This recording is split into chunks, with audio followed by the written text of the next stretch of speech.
Hello, folks. Welcome to Fandango Friday. I'm in Louisiana with Louisiana Liqueur Reviews, and Elbow is in Florida. Hello, Cheers. welcome. Sorry I was running a little late. It's okay. Good evening. Another Fandango Friday. Another Already? Fandango Friday. And hello, there's David, Dazzling Dave. I was running late a little bit there. I wasn't running late. The link No. was running late. Yeah, me. I'm blaming me. So David is in Yeah. Louisiana What's up, also. Elbow? How are you? Cheers, man. Okay, so let's see. From Tennessee. This is the original. And so I'll show y'all what I have, and then we'll add everything into the banners. I have an eggnog, and Claude said it's illegal to bring this because it's past Christmas and New Year's. Oh, that's correct. But I have Pennsylvania Dutch eggnog. Now, yeah, I mean, it's from last year, but honestly, when they reduced the price down to stop these things, you lied. You lied. You said, I'm going to stop these milky things, and then you found this thing, and it's all over. Yeah, I didn't lie. I didn't lie. What happened was I went to Winn-Dixie to get some. The Wayback Machine. I could pull up the video footage. No, listen. You went to these things. I know. I went to Winn-Dixie to get something else, and they reduced this to $12.99. Well, I couldn't pass it up because normally it's about $20. So I said, "Oh, for $12.99, I'm buying it." So it's not only did you lie and say you were going to stop doing these things. Okay, it's totally out of season. Mardi Gras is going to be here like a week. And you're pulling out stuff. Still pretty chilly. So it's made with. Let me get a mirror. I'll tell you. Let me get a mirrors in, and we could do those. Okay. It's made with rum, brandy, and blended whiskey and fresh dairy cream. Well, maybe not fresh now. And eggs. So, anyways, from Philadelphia, Pennsylvania, and I'll put a little bit. It's very thick. It's got some caramel coloring to give it a little more darkness, but And is this the first time you reviewed this? You examined this? On Fandango Friday, yes, but I've had it before about 6 years ago. Yeah, I reviewed it about six. Realization is I haven't done it on Fandango Friday. Right, I reviewed it about 6 years ago. So there it is, milky like eggnog. I'm gonna add Claude. I'm Hoppy Diamond. Oh, Jay's committing blasphemy. Hey guys, want to hit? Oh no! Oh my and Claudia. How are you? Look at him. He's drinking Pennsylvania Dutch. He's drinking eggnog in January. Oh my! That's against the law somewhere, isn't it? Not when it's reduced to $12.99. It's not against the law. Okay. They get liquor for free in Louisiana. I swear. Yeah, because of the price, it's not against the law. You're doggone right. Elbow. We have a famous pianist here. Hey. I said that very carefully. Okay. Yes, indeed. Cheers, guys. Happy to be at another Fandango Friday. And for tonight, I'm bringing a whiskey with a journey across the pond. Instead of lately, I've been looking at bourbons and whatnot, but tonight I'm trying a Scotch. The Glenlivet 12-year-old. So I'm going to check that out for this evening. I got this over at Total Wine. This is the small size, a 375 liter, a little pricey at $24. We're going to dub that size, elbow size from this point on out. The 375.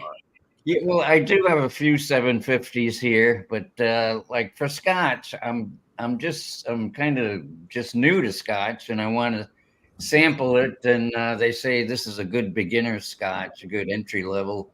That was in my brain as you were presenting it. I was like, yeah, that's a beginner's. It's very mild and mellow, you know.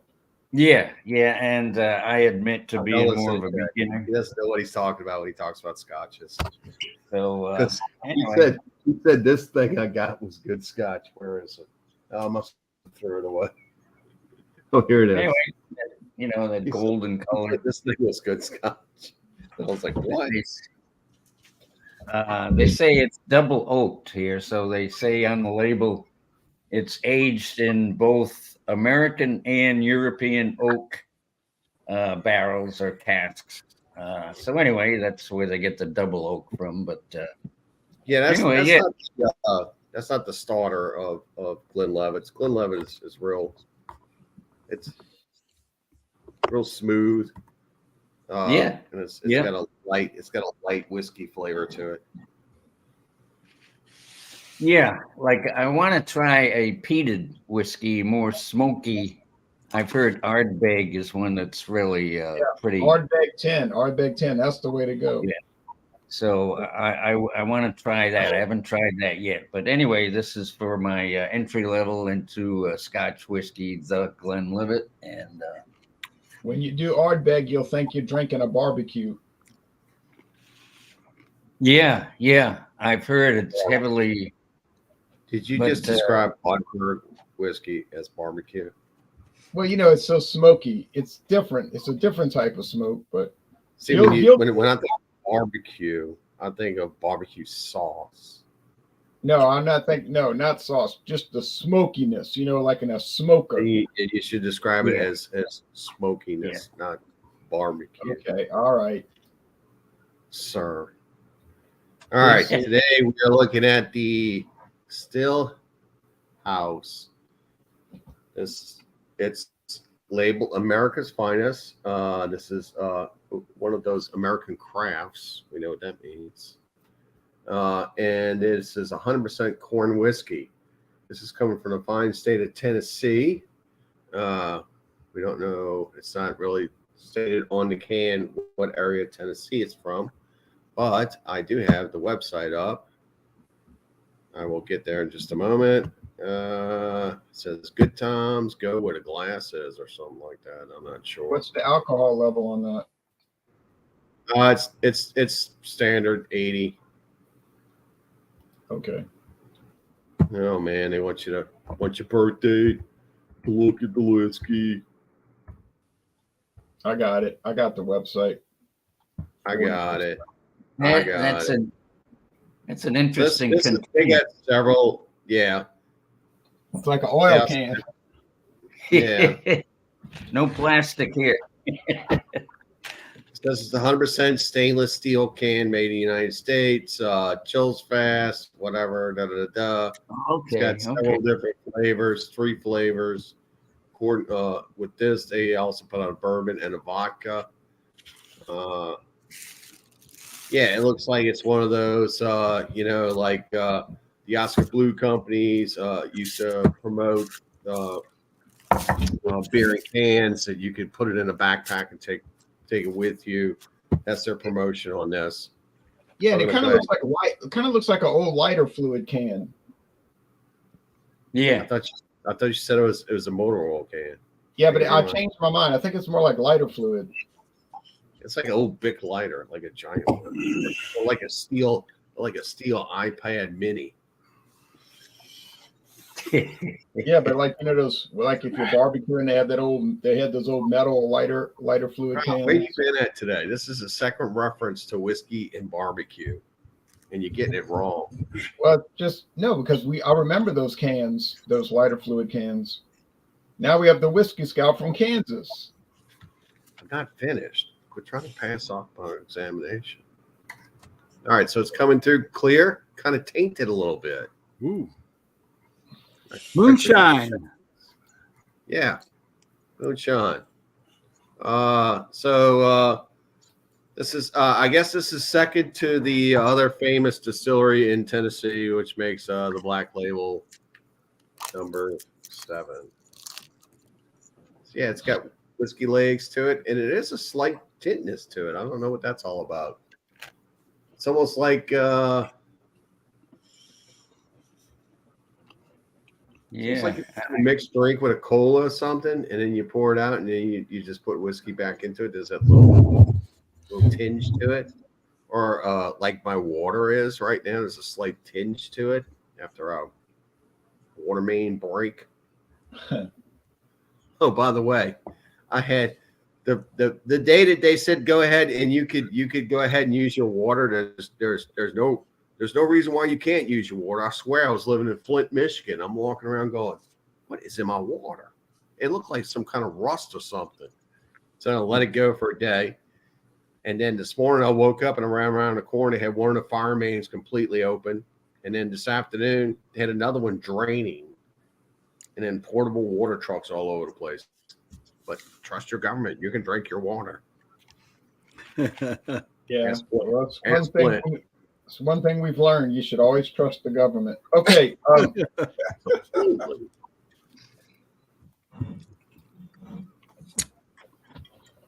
Oh, yeah. Wait. Hold on. Let's look at that bottle. It's a new one. They got different. Who's been visiting you? It's been Jean-Pierre's brother. Brother from a different mother. Yeah, bottled and bond. Yeah. Been enjoying that one, huh? It's evaporating so quickly. It's the mountain air. It's this high altitude mountain air or something. It just, you open the bottle, it just goes down really fast, man. Anyway, this is Evan Williams. You guys turned me on to it. I love their regular bourbon. I still think their regular 40 proof bourbon, I think it's 40, that I've had, is a great value. It's one of those things. Speaking of great value, Elbow, you were learning Scotch. This is my favorite blended Scotch.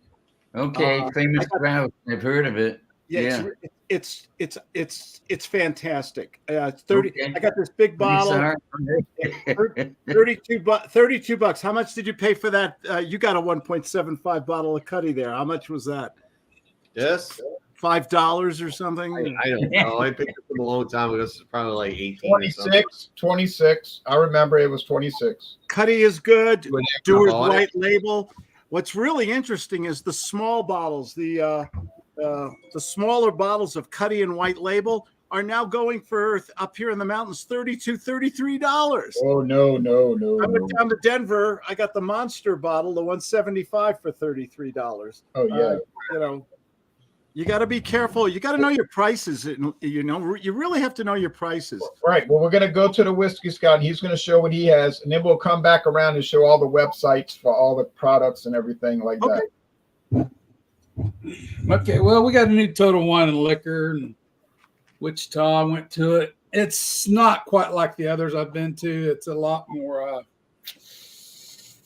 it's limited by the state and what the state allows to come in for them to sell. They're still selling a lot of their name brand, their in-store branded beverages there. Yeah. But a lot of the rest of the inventory is all you find in other liquor stores in Wichita and the surrounding area. But I did stumble upon this. Now I like gin because I like to make gin and tonics. I've always liked gin and tonics, or even a Tom Collins now and then. But what got me on this one was distilled from potatoes. Now that you don't see every day. On a vodka occasionally, but on a gin, I've never heard of it. It is a product of Austria. And I don't even know begin. I'm going to just say Monopoloa. That's easy for you to say. I have a question, Whiskey Scout. Yes. Aren't gins just derivative of vodkas? Like, isn't it vodka first and then it becomes a gin? Well, yeah, that's just a white distilled spirit. Grain, grain spirits. But it could be grain potatoes. Well, hold on, Jay. You're not letting me finish my question. Let him explain it, and I'll finish the question. All right, I'm sorry. That's okay. So you agree that they were vodkas first and then become gins? Yeah, vodka. So vodkas just aren't only grain spirits. You can make vodka from potatoes as well. Yeah, no, vodka's made with potatoes. That I kind of knew. Some of vodkas are. Most vodkas are not. Some of the ones like out of Poland in the Russian area. Yeah, it's just something that you don't see every day.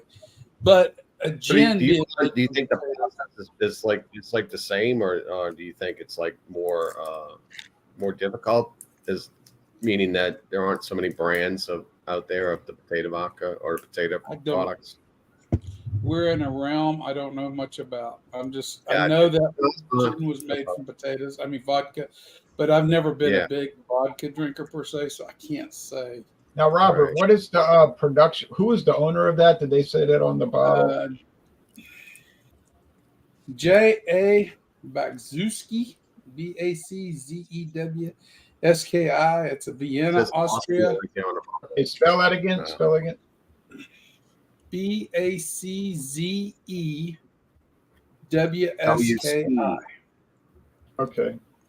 Bagzewski. And it's imported by Mutual Wholesale Liquor, Commerce, California. This is a website. This is a 1 liter, and this is 43.5% alcohol. 43.5%. 43.5%. Yeah, 43.5% alcohol, or 87 proof. Probably got a good one. It's the old. I don't know. It was the only bottle they had on the shelf. And when I seen potato, I thought, that sounds interesting. I'm going to try it. So yeah, I bought it, and this is a good time to do it. Yeah, my experience with potato vodka, I've never had a potato gin, is that I found it to be really, really smooth and very, very drinkable. Gins is they take and they put a big bag. It's sort of like a burlap bag, just filled with herbs and all sorts of botanicals, and then like a giant bag, you can steep it. Yeah, well, they hang it in the still.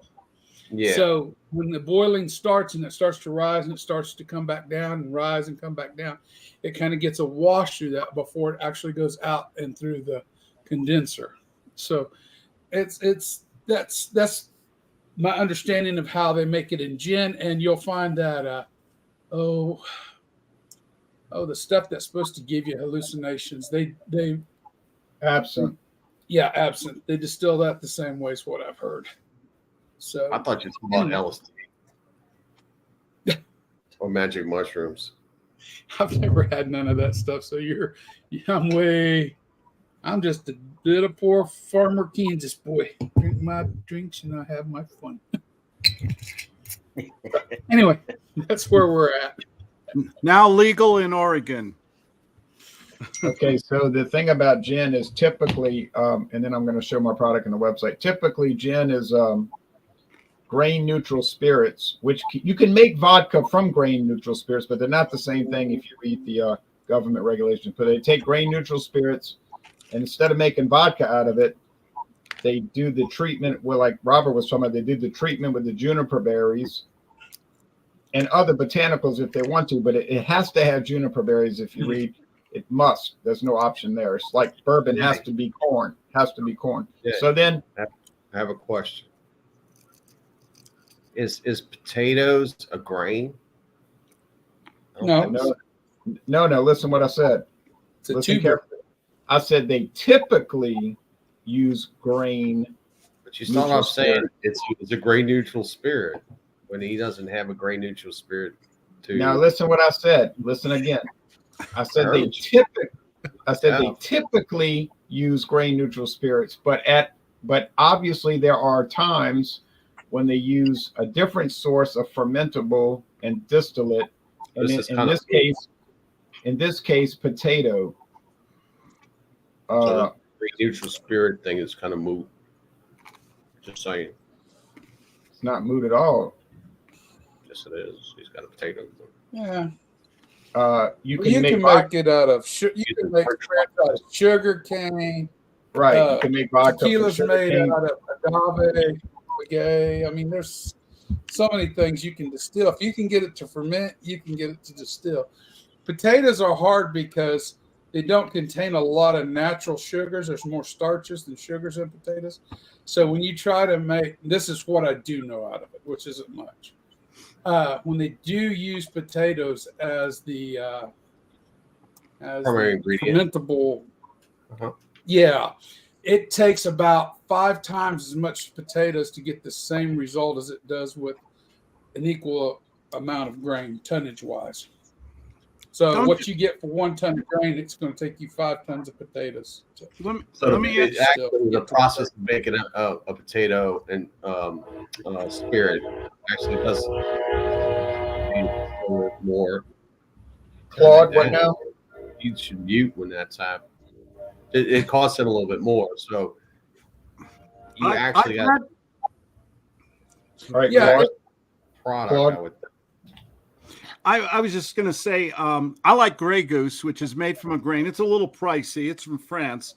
And it just makes it's a sipper. It makes a great martini. I've had the potato vodka. I think it's called Chopin.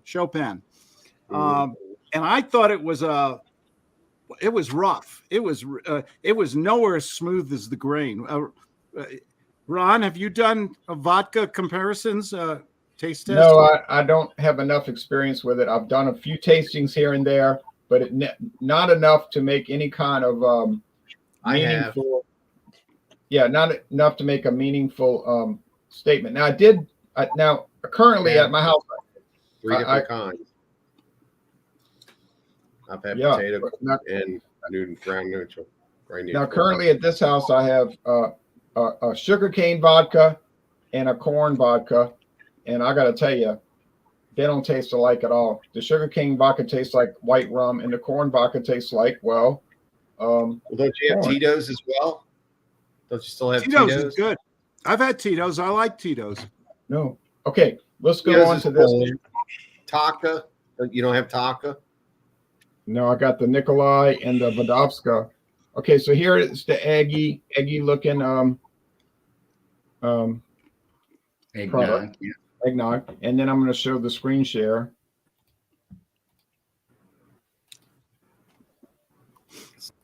Not professional.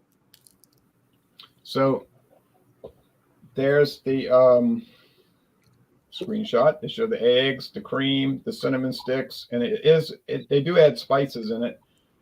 A decadent blend of real dairy cream, rum, eggs, brandy, and blended whiskey, topped with our favorite holiday spices, whatever those are. And it's been on the market for over 20 years. Mardi Gras spices. And it's probably the best-selling prepackaged alcohol eggnog in the United States. I mean, it's wildly popular, and then they make all these other creams, which the creams are nice. The creams are nice, but they cannot in any way compete with the eggnog, I have to say, in my opinion. So that's coming from Dairyland Farms, Dairyland Distilleries of Pennsylvania, Philadelphia. The farms aren't in Philadelphia, of course. It's a city, but I have a question. The aroma. I have a question. All right. Is there a baby underneath the cap? Was there a baby underneath it? So No, when you pour it out, it's not a Carnival. It's not a Carnival product. It's just a late ad from the holidays. Okay, so I'm getting spices on the nose. I'm getting dairy cream and the different spirits, the rum, the brandy, and the blended whiskey. We can't really differentiate those. They're all mixed together. Here goes the taste. Cheers. Sounds like a Long Island iced tea to me. All those different things in it. This beer, this eggnog is so good. Now I love all the other ones. I love the Ezra Brooks. I love the Zachariah Harris, the Benchmark, the Evan Williams, and all those other ones. They're all good. The Old New England from Boston, but this one is special. It's just it's a step above, I think. It's so rich and savory and luxurious, and it has a velvety mouthfeel, and it's kind of a heavy, eggy body. And I would say if you've never had this Pennsylvania Dutch, try it, because I think you'll love it. And I'm going to add a little cinnamon to it, which will give it a cinnamon spice, although I think they probably already have cinnamon in it. And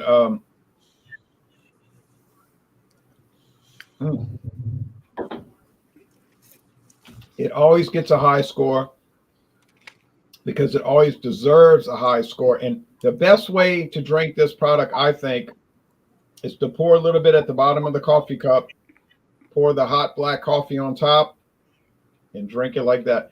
Oh, it's so wonderful. All right. That's all I have to say. I'll come back with a score later. Man, you sound like the world's most interesting man. That was Wednesday, Dos Equis night. Yeah. Yes. Yeah. All right. We're trying some scotch tonight. They leave the E out of whiskey in Scotland. So let's see. This is from what I looked up, 1824. It says right here in the bottle is when they started, and apparently George Smith started distilling over there in Scotland in 1822 when it was illegal, and then I guess the next year, they passed some laws about taxation and whatnot, and he decided to become legal. So in 1824, he was one of the first legal distilleries over there, and they've been at it ever since. Apparently, this is the second best-selling Scotch, single malt Scotch, around the world, and they do sell a lot. I think Glenfiddich is the bestseller, and these guys are a close second. But over in Scotland, they have different regions where they distill. There's a heck of a lot of distilleries over in Scotland. I don't know if any of you guys have been over there. I have. It would you could spend a lot of time if you wanted to visit distilleries. Edinburgh. Yeah, there you go. Edinburgh. Anyway, this is there's like 5 regions: Highland, Lowland, Campbelltown, Isla, and Speyside. I guess there's a River Spey, and this is from Speyside. Glenlivet is up in Speyside. So anyway, I wanted to try it. I've been trying various whiskeys, bourbons, and Irish whiskey and all that. So I've had scotch before. Years ago, I used to drink Passport, which was just a inexpensive blended scotch. I think that's still around, but just checking into single malts, and there they list the flavors. They say it's got a little vanilla flavor or whatever. I don't know. I don't get a lot of those flavors, but this is nice from my taste here. It's smooth. It doesn't go down harsh, and it's small sips, a drop at a time on your tongue. Watch it around. You'll should start to get some flavors. I mean, everybody's palate's different, but But I'm enjoying this. It's tasty. It's not harsh or anything. So Glenlivet 12 is a good starting point for scotch. It really is. I'm like I picked up the small bottle. I'd be willing to get a 750 of this next time. But it tastes good. So anyway, there you have it, guys. Cheers. Cheers. Cheers. Cheers to you.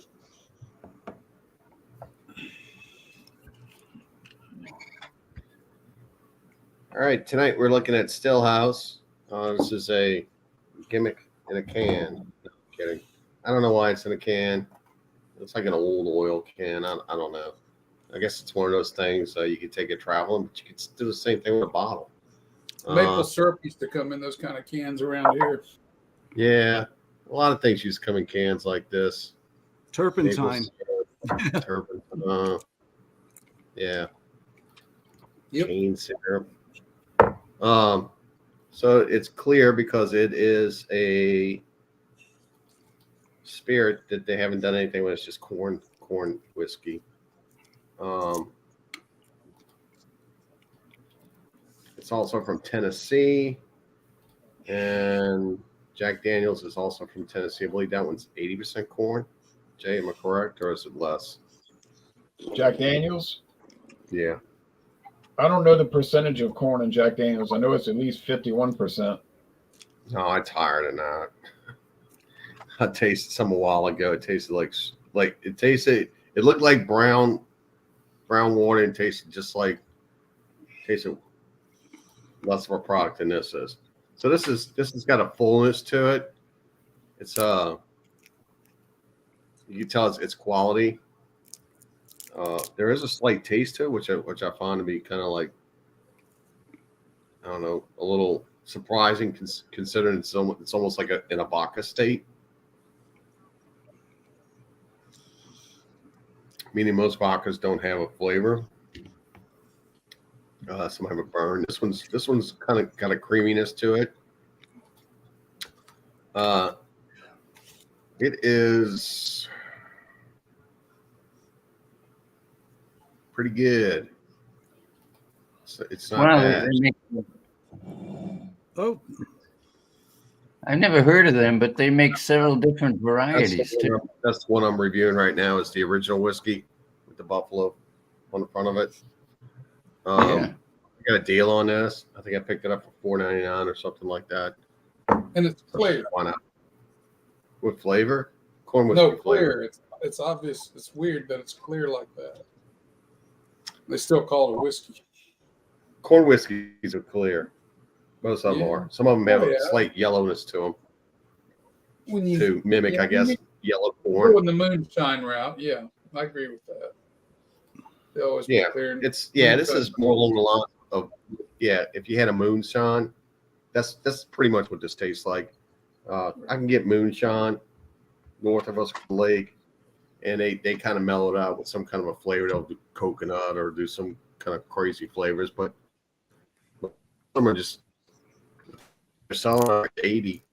They're not selling this high octane like it's like that. Here you go. Smooth and yeah, I would say it's not bad. A lot like that's sweet corn, but it's got a real good flavor consistency to it. I mean, it's flavorless, but what flavor is there kind of matches the consistency of the whiskey. Well, that one's actually barrel aged. Hopefully more than 10 minutes. I have never seen that can Yeah. cool. Anywhere. Barrel aged for 3 weeks. Yeah, Mathern's used to sell Stillhouse, but they didn't bring it back. But anyway, keep talking. I think he froze up. Yeah, he was having some internet connectivity problems. That's around here more. All we get is what's out there, and it's all these discount areas where they're just trying to get rid of it. I don't think it's mainstream in any of the liquor stores around here anymore. It was a thing. People bought it. They loved it.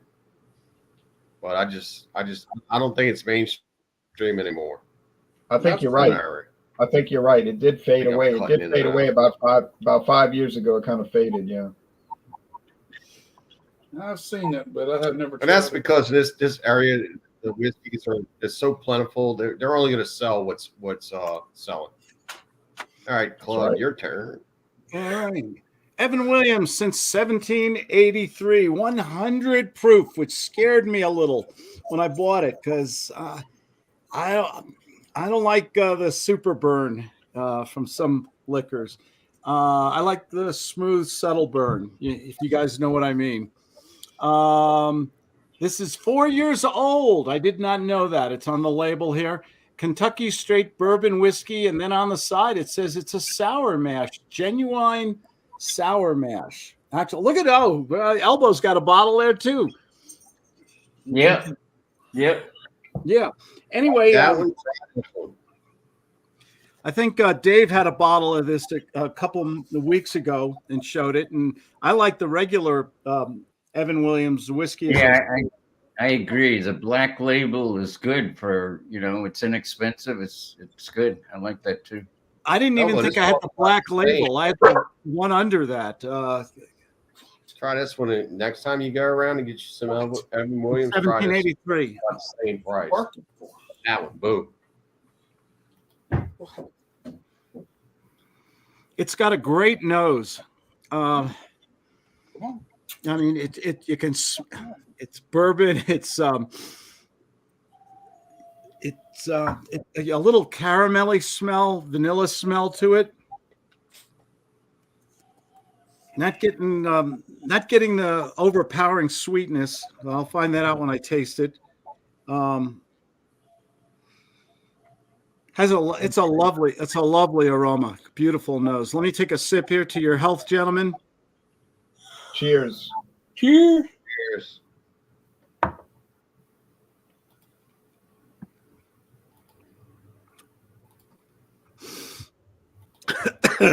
It's definitely stronger than yes. But I know.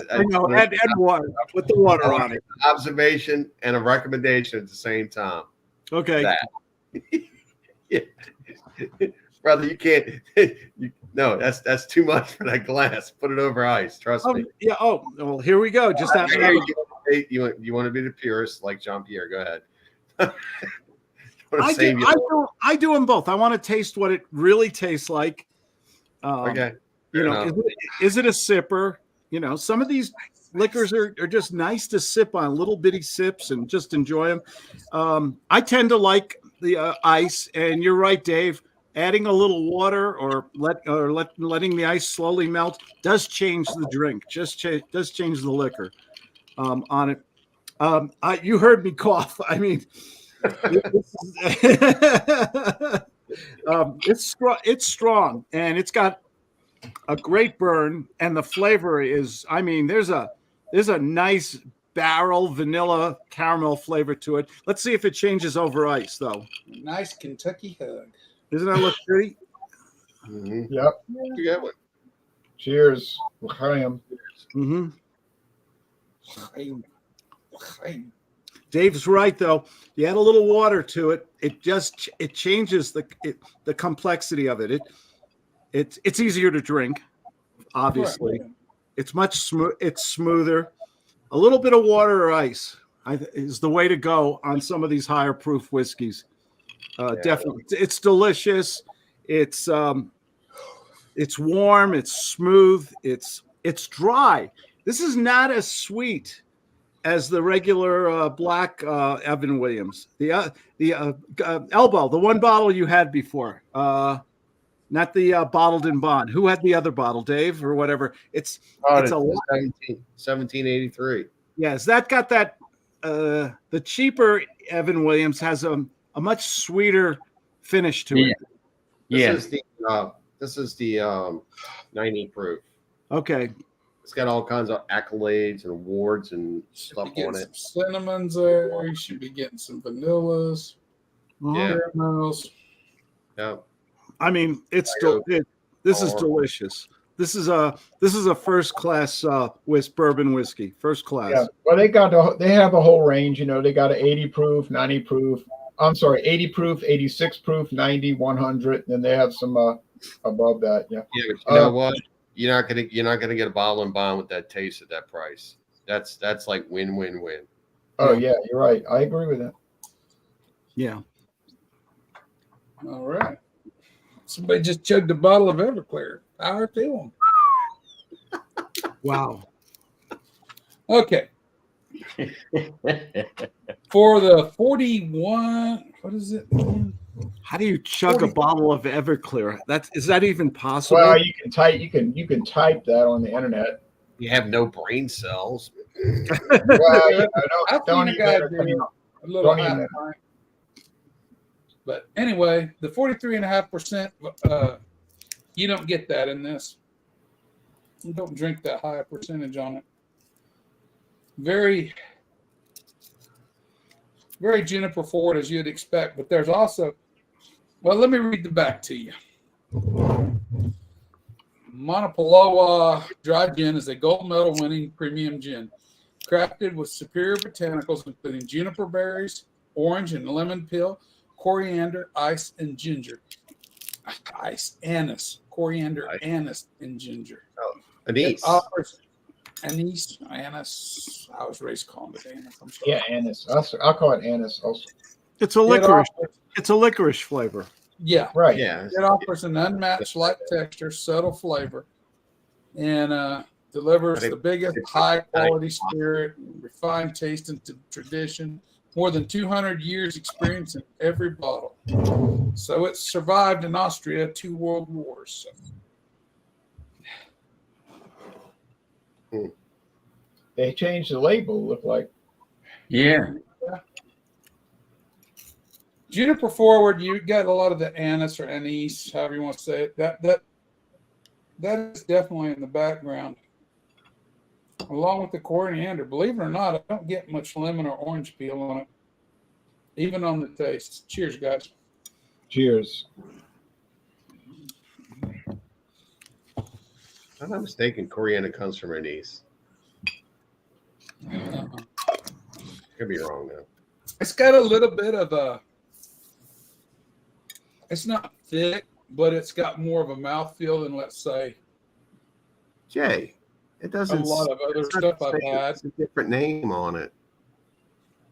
That's a different name on this bottle compared Yeah, to but they're calling it Monopolova Dry Gin. It's the company's called J.A. Badshewski. I kind of like the other one, the Monopolova. And this is a liter too, what I bought. Okay. You still get the juniper berries, which you're always going to get in a gin. It's got a decent mouthfeel to it, which is unusual. I can't say I've ever really got that before with the gin. But I like the anise coriander play in it. I'm still not getting much in the way of citrus. Have you ever had gin that was finished off in whiskey barrels? No. Try that one time. Jay and I went to this little distillery in New Orleans. I'm sure some sourced environment where they source stuff in, and they did that. They took their gin. Which I don't know if they made it. We were just walking around the place. I didn't really see any production. I just saw like pieces of stuff that looks like it should be in a museum. But that was really, really good. It was a really good product. I was really surprised. They took this gin and it was very, very pop with all the flavors that you get from gin. Yeah. And they aged it in a bourbon barrel, and it came out with this very sweet looking caramel color to it. And it was really, really good. I've just mostly my favorite, honestly, one of my favorite gins to make, obviously, gin and tonic with is the Hayman's Old Tub. That Hayman's is really good. I enjoy it. But my favorite gin is Botanist, but it's kind of expensive and hard to find. This one's, I ain't got it. I've drank the bottle, and I've also drank a bottle of the Hayman's is gone. I got some elephant gin in there. And this is the third best. Wait. One at a time. Tanqueray. Oh, I've had Tanqueray. I've had all the normal ones like that. But we'll do just a quick comparison to this KO Run, which is a small batch Scottish gin from the Balmain Distillery. And this 41.8, so it's a little more than 40. But there is a definite difference. It's lighter in the nose. Still get the juniper berries, but it's a little bit more citrus forward than that is. Is this the second one? Mm-hmm. Okay. It's more floral too in nature. I wasn't allowed to ask questions earlier.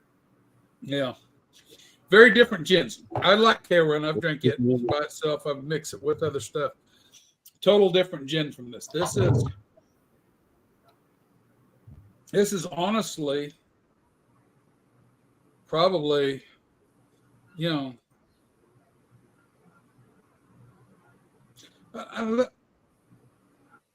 it's probably how gin used to be made. It's probably more old school. It comes across as the feeling and the taste. Is that kind of like the Beefeater type? No, Beefeater's first gin I had was Beefeater. Yeah, Beefeater's good. It's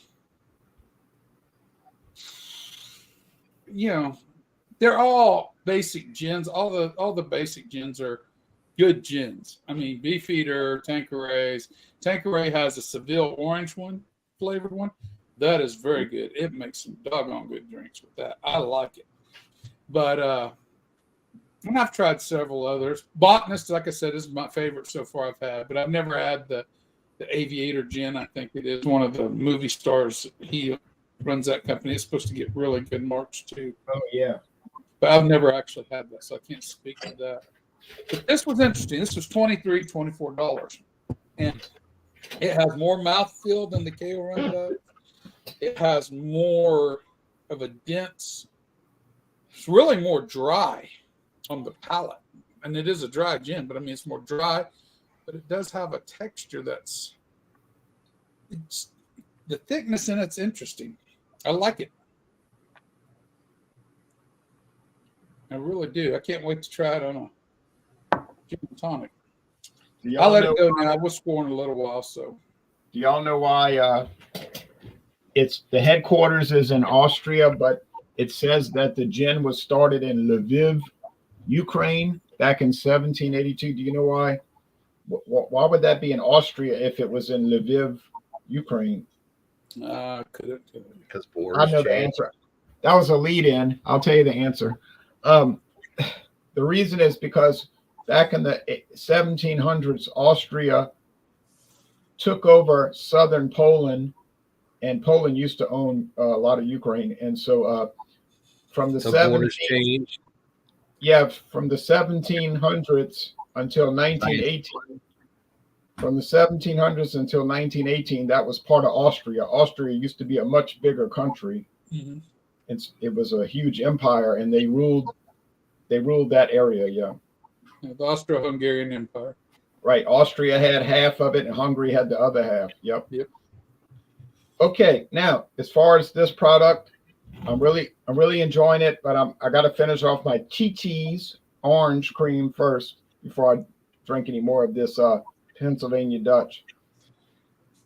But I'm going to give the Pennsylvania Dutch a very high score if you like prepackaged eggnog. Now, some people say, no, I got to make my own. That's cool too. You know, do whatever you want to do. I'm not going to go through all that trouble myself, honestly. But keep up the good work, Jacques Hans. Oh, yeah. Keep up the good work, Jacques Hans. I'm going to give it a 94 out of 100. And as far as promos, we have Super Sunday, any liqueur, beer, wine, coffee, tea, Kool-Aid that you want to bring. And next Wednesday, we have Canadian beers. Any Canadian beer, any style, although I think most people will probably be bringing stuff like Moosehead or Molson Canadian, Labatt, but it doesn't matter. Whatever you want to bring. We bring an American beer brewed in Canada. Does that count? Molson Golden. Yes, if it was a Budweiser produced in Canada, yeah, it's made in Canada. Although it's not really a Canadian brand, but it would count. You know, it would count in the strict interpretation of it, maybe not in the spirit of it, but still. I've never had the Canadian Budweiser. I'd be curious to try it. It probably tastes exactly like American Budweiser. All right. And next Friday, we do another Fandango Friday. That's the plan. And we just keep going on and as time permits. And what the hell?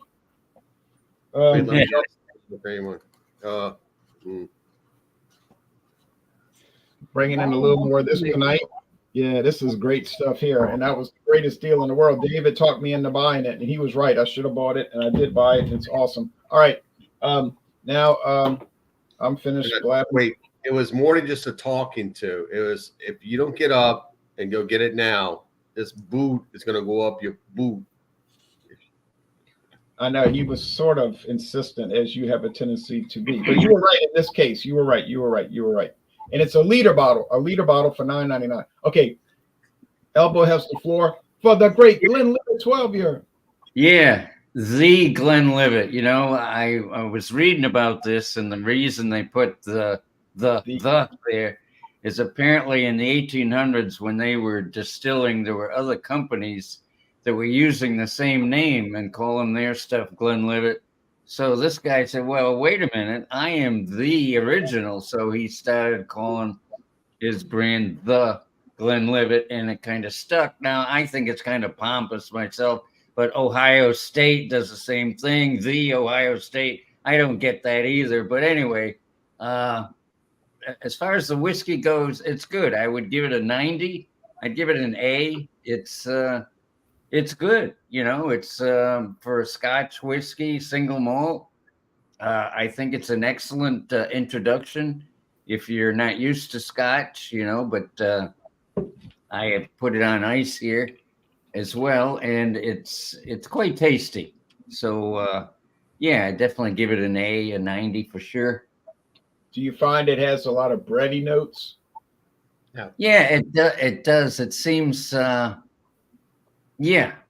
bready. That's a good adjective. Yeah, it is. It's not sharp. It's not quite as smooth as like Irish whiskey, like like Jameson. It seems it's got a little more body to it, a little more spiciness, but not so much where it's puts you off at all. It's a good tasting whiskey. So I'm going to anyway. revisit this because you guys just brought up something that I've never tasted this whiskey, and that is breadiness. So, I never either. I don't know. Yeah, I don't know if it's I this was one or rolling with it. this is not the original. This is a double oak. The original to me has got a little bit more scotchiness to it. This one has got that like American oak barrelness going on with it. Yeah. As opposed to the Scottish Scotch. So Yeah. I don't know if it's just this one in particular. I've only tried this one once. I actually bought it by mistake thinking, oh, they changed the label, unbeknownst to me that it's a different one. So Yeah, well, anyway, this one is they say it's the second best-selling Scotch in the world, and they have a bunch of different varieties, 15-year-old, 20-year-old, and then various other brand names and whatnot. So yeah, they're one of the big guys of whiskey making, Glenlivet. So anyway, I enjoy it. I would recommend it, and definitely give it an A. As far as promos go, I do have a little channel called Elbow 88 here on YouTube, and feel free to check it out. I got a little music on there, some beverage reviews and whatnot. So anyway, some guy on it looks like you with a beard. I don't know who that is. Yes, indeed, a few years ago. But anyway, guys, cheers again on another Fandango Friday. Happy to be here. Happy to join in with you guys, and hope you all have a great week. Cheers. Thanks, and I really appreciate you joining. And I was going to say, if you get a chance, try the Glenlivet Founders Reserve. You might like that one too. I did hear about that, or I saw that on the website, and I'm going to keep an eye out for that as well. Yes. Get you Glenlivet 18. Oh, I hear a lot of sirens. That doesn't sound good. Yeah, well, yeah, that's. Although they're sending you down that trail of an empty wallet, my friend. I know. Those can get expensive. Yes, you're right. You're right, indeed. My wallet stops at what you're drinking right now. I'm not going beyond that. So no, I agree. You start getting into some of those older ones, and I don't know, the Balvinis and the Bruglati and all that stuff that's hard to pronounce. It just gets more expensive. Yeah. So I bought a bottle of, was it Lagavulin or something like that? Lagavulin. And I stumbled across it. I was in this local grocery store in the middle of a neighborhood, and I looked over and I looked at the price. And I was like, that's a little pricey, but it was $82. So I was like, I grabbed it because I knew it was one of those ones that's hard to come around. So I grabbed it. At the time, I got a deal because it was $90 everywhere else. Because I pulled up my phone and went straight to Total Wine. Yeah. I haven't opened it up yet, and that stuff is skyrocketed to over $100 a Oh, bottle. yeah. See, I'm just 18 for 159. Yeah. No. You know what you do with that stuff? You go to a bar, you find a local bar that has that, and say, "Hey, I want to try that." Yeah. Try it. You see if it's worth it. I did that Yeah. with Bushmills Blue. I was in a bar, and I looked over and they had Bushmills Blue, and I was like, "Oh, I like to try that." So they made me a drink, and I said, "Can I get it neat with the rocks on the side?" She says, "Oh yes." So, when you order it like that, and they put it in a drinking glass, they always give you a little bit more. So it was $8. So I got to try Bushmills Blue for $8, and it was good.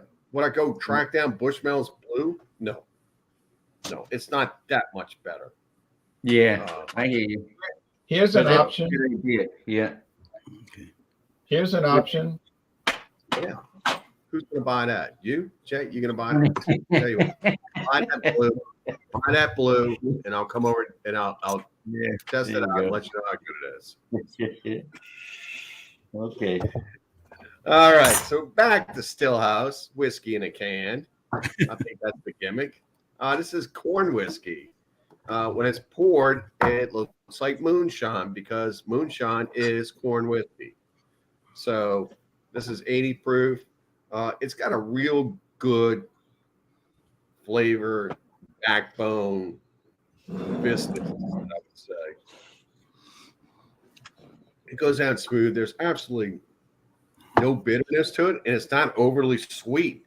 When you're thinking, oh, corn whiskeys, they're going to be sweet. Just like if you drink Jack Daniels is sweet. It's almost like something that you could, I don't know, maybe take a mason jar and pack it with cherries and put this over the top of it, and you'll have cherry whiskey. It's good. The only thing I have to lighten it against is this yellow stuff called mellow corn. Mellow corn. Yeah. I'm going to put a little bit of this in there and see how it goes against the Stillhouse. Now, this is coming in bottle and bond, 100 proof. Just putting a little bit in there. Yellow. Wouldn't serve that to my enemy. You're blending, huh? And this one is sweet. And it does have that slight burn to it. I guess that's coming at 100 proof. But speaking of something you could put in cherries, I did this the other day. I bought some cherries. Forgot about them.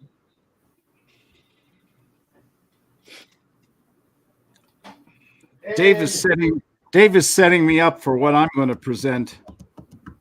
And they were starting to get wrinkles. My cherries. So this is I do this every couple of years. This is vintage like 4 days ago. And once you put cherries into a jar like this, as you can see, it's already. What did you add to it? I put Canadian Club, is it 10 or 12 year in this because I just wanted to go ahead and try that out. I've done it with 1792 and the whiskey that I do this with. I saw a jar of cherries in the liquor store. I think they're from Italy or something. $25 for a jar of maraschino cherries. Mm-hmm. Oh, yeah. Yeah, Lucardo was about that price. Is that the brand? Yeah. Yeah, get your own cherries. Get you a little jar like this. I would do it every cherry season. Put one in the back. Yeah, that's a good idea. I've got blueberries, and the blueberries didn't come out so great. But the liquor that it made was very, very, very delicious. But the blueberries, the skin kind of turned like leather a little bit. So you eat them and they're kind of chewy a little bit. But these keep their pulp, and also it's always nice to put like a slice of apple inside of it too. It comes out really good. And Jay, your grandpa like this, right? What was that, How Elbow? long do you let it sit like that before A you? year before I try them. Oh wow. Okay. Yeah, my grandpa used to make cherry bounce. He would take black cherries from his trees in Baton Rouge, and he would get them on a bucket. He'd clean them, of course, and he'd put them in this big pressure cooker. You know where you twist down the top, Yep. stainless steel. So he'd pour all the cherries in the stainless steel. Then he'd pour water in them, 2 sugar scoops, and then 2 jug bottles, the big handle bottles, 2 jug bottles of Taka, all the way to the top. Then he'd screw the top down tight in the pressure cooker, and then he'd leave it there for a year. And then he'd start slowly releasing the pressure and strain it all out, filter it out, and he'd serve a drink every Christmas time called Cherry Bounce. Sounds so good. Can you get a jar? Well, I think those trees are still there, so I guess I probably could get the jar if I really wanted to go through all that effort. He used to make some really good. He made some really good hogshead cheese too. Hogshead cheese. Oh, there they are. All right, now any promos? Me? Mm-hmm. I thought this was part of Promonis. Dave's got a new channel starting up tonight. No, just kidding. All right. Yeah, I did have some promos. Yeah, a little leathery, but we're good. Picked up a big boy today. Uh-oh. He likes to buy whiskeys. Uh-oh. He's going into the bat cave for the He's been known to buy products. one of these days when we have an extra 3-4 hours, we've got to do a tour of Dave's bar. You better have a lot of time. Yeah. Who has the bigger bar, Whiskey Scout or Dave? Whiskey I don't know. I've never seen Dave. Dave just pops it up with all different kinds of concoctions all the time. You haven't seen mine? Nah. Next time I'm down visiting Ron, I'll pop in. Oh, okay. Oh, Neat. there you go. God, got a whole cabinet there. Yeah. Looks good. Well, that's just what's on the cabinet. Yeah, that's a nice little preview. Now, what do you have that you're going to show us? Oh. Okay. I picked up this little thing today. Sierra Nevada Hot Bullet Magnum Edition Imperial IPA. Magnum Edition. This is rocking it at 9.5% alcohol. The craziest thing is, like you say, I don't understand. Oh, wait. Never mind. That's not a beer. That's a cocktail. It's definitely off the chart when it comes to Sierra Nevada products. Yeah, I've never seen that one. That's cool. Well, I've had the Hot Bullet before, but never the Magnum Edition Imperial IPA. Oh, that's something else. I just saw this today and I was like, wow, I got to get it. And you're not going to believe the price. $5. No, $6. No, I was at the regular store. Oh. Regular store. What do you think the regular price at a regular store for an Imperial IPA 6-pack? Yeah. 6-pack, $6? $12.99. Nah, Yeah. 15 at least. $9.99. Yeah. $9.99. $9.99. Oh, I'll buy that right now. Yeah. Right, Rouse's. I got this at Rouse's of all places, a regular grocery store right there on Airline. I couldn't believe it. I walked out. I was like, "Whoa, what is this?" By Causeway. Yep. Oh man. Looks On like the I shelf. know I where think they only had one case. Only saw one case, so they had it in the hot beer section, and they only had 4 of them. Guess I'm screwed. So. Guess you are. You sound like a dejected 10-year-old, Ron. Let's take it in your town. I'm a Hey, do I have anything? I'm a dejected 55-year-old. All right, now Whiskey Scout is going to tell us about. My next are Claude. Although Oh, that's right. After I Claude. have been enjoying this. That's evaporating. That's evaporating also since the last time we saw it. He paid a whole $4.99 for that bottle. A whole $4.99. It can evaporate all at once. Might want to cool it for you evaporate. Look who's talking. Hey, I don't drink a lot. I do taste challenges. You just drink often. I'm not waking up and 3 a.m. doing dog posters and talking about I'm putting my eggnog in my coffee. Oh well, I mean, if you want to nitpick, you know, I mean, I'll tell you what, this one's pretty darn good. come on. And by the way, I'm not drinking, I'm just tasting. That's what I do.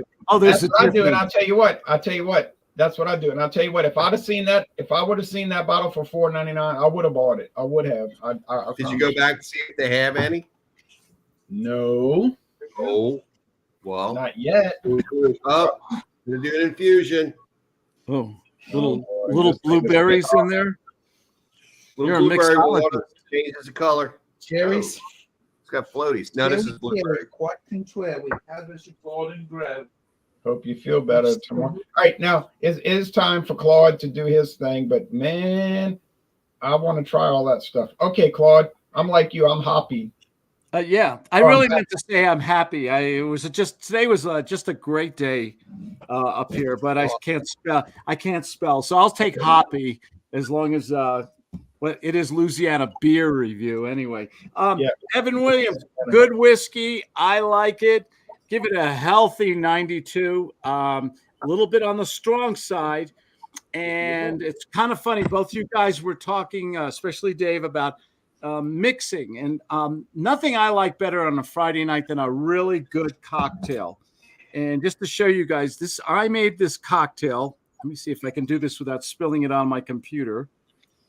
And I got peaches in there and cherries, and basically my little recipe. I went into Claudia's kitchen there, took a mason jar, emptied a can of fruit cocktail juice and everything, peaches, a couple maraschino cherries with the juice, a couple orange, I can't say Agnostago bitters or whatever they call it. Angostura. Thank you, gentlemen. I can't say Worcestershire, so Worcestershire sauce either. I can't do that. Worcestershire. Yes. Then I took the can of fruit cocktail, I poured in Evan Williams, and I threw this in the freezer. And I got to tell you something. I don't know if it's a Manhattan or an old fashioned, but it's delicious. To your health. That's good. Now promo time from Claude. I'm going back to San Diego next week, and I will be performing at Roberta's Taco Stands, all the hits of the Kinks. Oh, the Kinks. She walks like a woman, sounds like a man. Oh yeah, Lola. Yeah. Hello, Lola. Not like cherry cola. Good idea. That's a really good idea, Claude. There you go. Okay. Now on to the Gin Scout. All right. I like the stuff. I'm going to give it a 92. 92. I'll be interested to see. Now that I'm getting into it more, I do get a faint little lemon peel note to it, but it's just very faint. But it's taken a while. You don't always get everything up front. And that was just a neck pour on the bottle. So I think 92 is a good score. Now to tell you where my Glenlivet route runs, I have one from about 1982, 83. Has the pewter top cork stopper on it. You were only 16. Should have another piece right here that's gone.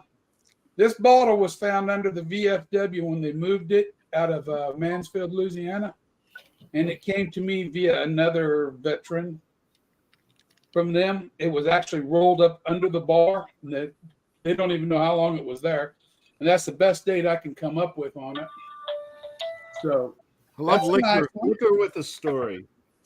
Now, we get into the other Glenlivets. This is my only 312 I've had, 16 years. You could buy these for $75 back when I bought them. This is my second 314. I drank my first one all down. So, and then I forgot things that I do have that are Glenlivet. Things that were bought relatively recently. Illicit Still Glenlivet 12. Oh yeah, I've heard of that. Yeah. That comes in at 48%. Spirit of John Pierre is here with our host in the phone. Then we got I'm starting to get a bunch of scam calls. Sorry. limited edition here. Turn it off. Tale of Forest Glenlivet. Professional production. Oh, nice. And Nice. we've also got a Glenlivet 18. All right. Yeah. And we also got a Glenlivet 21, which I've never opened. The Archive. I've actually not had that, but about a couple of years on the Archive. And last but not least, I got another Nadura, but this one is a Oloroso matured. Man, And I'm going to tell you, this is Nice. 60.3%, and I'm going to tell you, it'll knock your socks off. You've got to go with this one with small sips, and easy does it. But she's got some good flavor, but man, she's just hard to. You got to unwind her pretty easy. That's all my Glenlivets.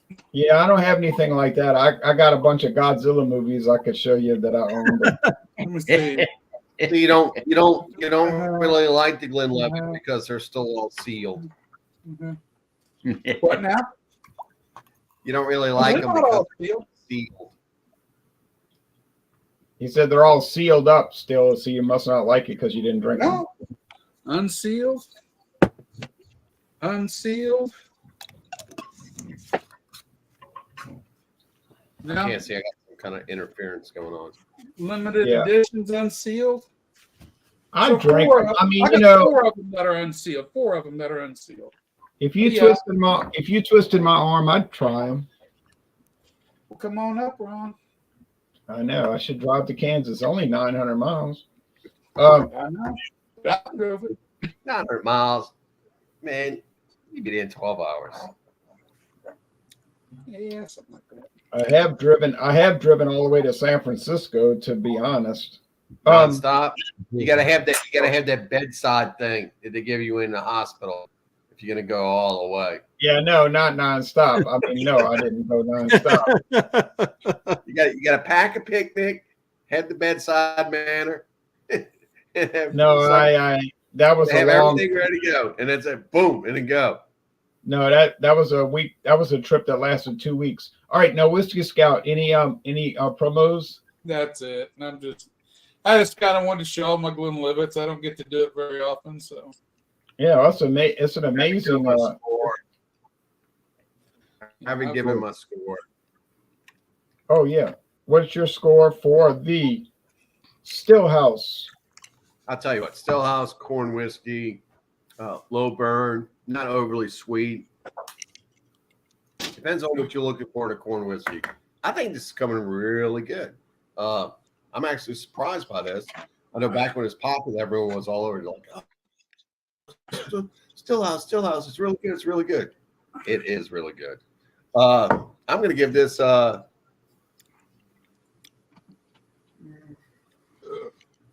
There's absolutely nothing wrong with it. I'm going to give it a 95. There's Whoa. nothing wrong with it. Nothing wrong with it. Man, Wow. I've never had it because when Matherns had those, it was like $17.99 to $25.99, and I was like, nah. I was scared to buy it because Don't worry. You'll try it.